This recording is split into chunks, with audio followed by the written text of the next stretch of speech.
Hey YouTube, I'm Ashley and I am back with another video, and today's video is going to be about my experience on accutane.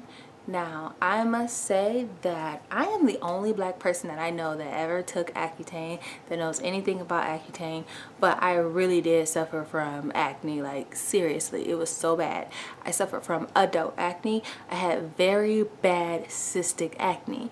So I wrote down a couple of pointers and what you should consider before taking accutane and the process while you're on it. It's like a job, so it's nothing to take lightly whatsoever. So here we go with the video. I hope you enjoy.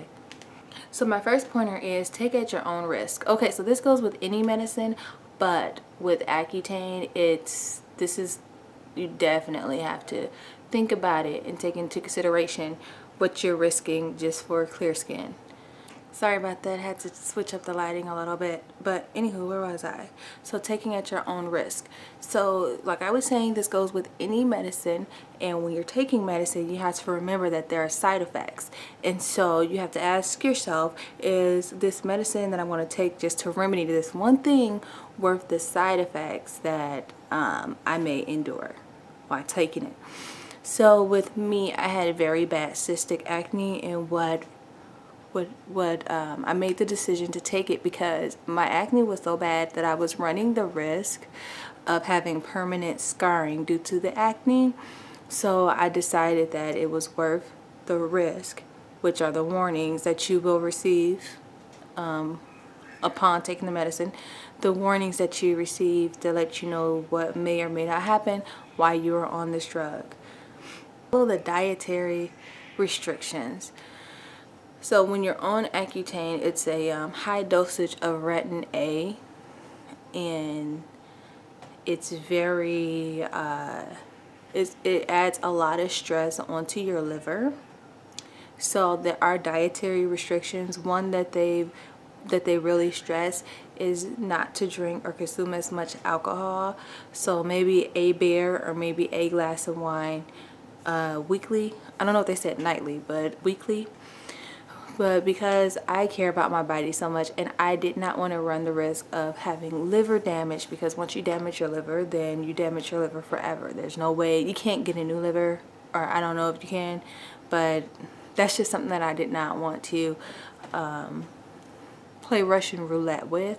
So I just stopped drinking altogether, and I also changed my diet. So anything that would add stress to my diet, I was eating organic foods, stuff that my body can digest easily.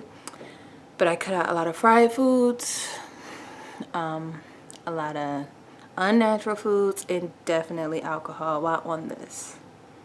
The thing to consider before getting on this drug is the expenses, which will probably eliminate a lot of people from actually taking this drug.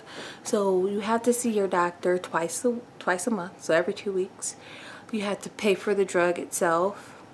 You have to get blood draws, and that costs money. Now I don't know how good your insurance is or how well your parents' insurance is, but for me, I had co-pays every time I saw this dermatologist. In my network, they called a dermatologist a specialist, so they charged $50 for office visits, so it's $100 a month. My copay for my medicine was about $12, so that's $12 monthly, because they give you an entire month's worth of this medicine. And then for the blood draws, my insurance covered some of it, but I think I had to pay like $8 to $10 that was left over and that I was responsible for, and that's over a course of about 7-8 months. So for those that don't have insurance, or insurance isn't that good, then that's something to think about before taking this drug.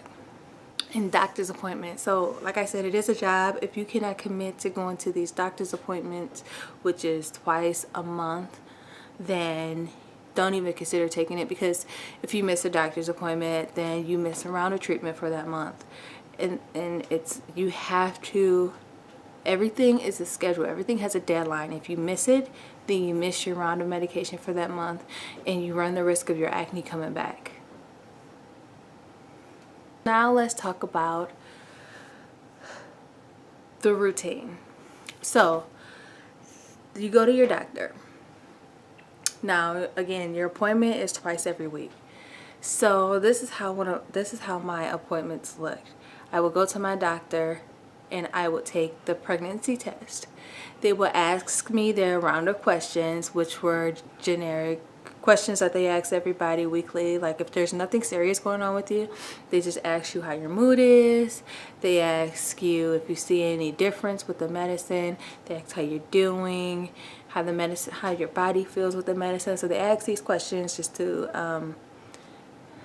keep up with you. And they say, okay, bye, you can go. You will return 2 weeks from that date.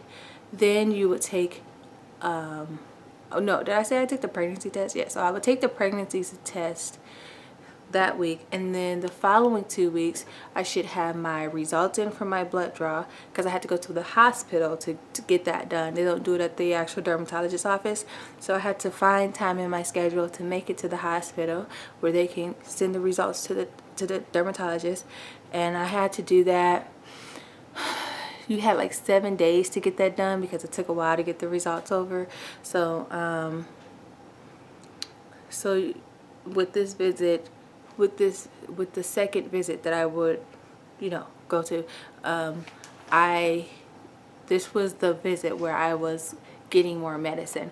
So this time they still asked you the same generic questions. They checked your results, and then they said, okay, now you can go get your medicine. So they had to punch something in the system, and you go home and you take a test before you get your medicine.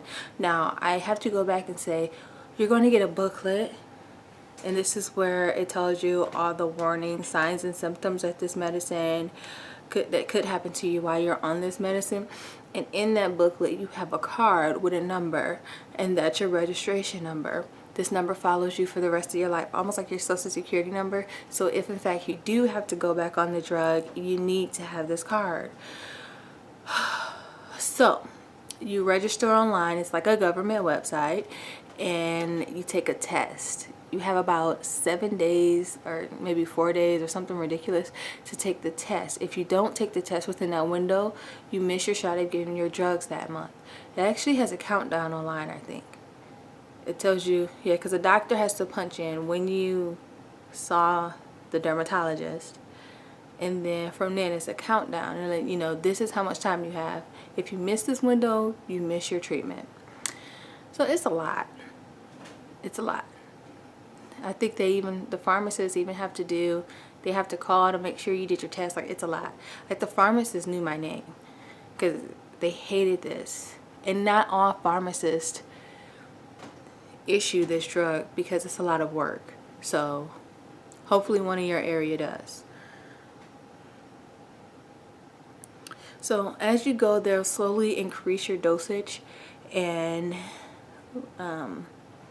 it goes by weight with how much you have to ingest. And for me, it was about 7 to 8 months, just as they promised. It was about 7 to 8 months of you being on this medicine. So here's the symptoms. You do have extreme dryness, and no one can get past this. So everything dries out: your eyes, inside your nostrils, your lips. My lips dried up so much, the pigment, it was gone. Like, I had big old pink lips. It was really ridiculous looking. My skin changed. Like, I think all my skin started to peel, and I started to have light patches. Like, I have pictures, but I'm not gonna put them on this video. I just look very different. My skin wasn't even at all. Muscle aches, that's part of the symptoms. It outlines it in that book that you will receive if you decide to go on accutane. And my muscle aching was at my upper back, and it was just a constant muscle pain. I couldn't do anything about it. I would try to alleviate it by taking the Tylenol, but nothing worked.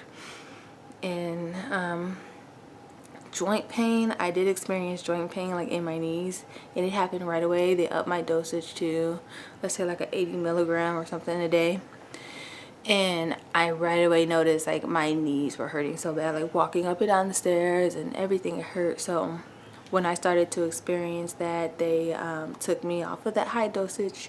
It just kept me at what was working for me at that time. And then crying spells and depression. So I didn't experience that until towards the end. when I was almost done. But yeah, you do go through the crying spells, and that's something that you have to be very careful with, because this medicine is known to cause suicide. It's no joke. If you take this, you really have to be in tune with your body and know when enough is enough, and talk to someone. Okay? And last but not least, for ladies, it's very dangerous if you become pregnant on this drug, and they tell you this all of the time. So well, be careful. Don't take this drug lightly, because if you become pregnant and your baby experiences, you know, the deadly side effects, you know, you're gonna have to make a hard call at that time, which you don't even want to put yourself through. So that's it for the video on Accutane. If you have questions, please leave it below in the comments, like and subscribe, and let me know your experience on it. Thank you for watching. Bye bye.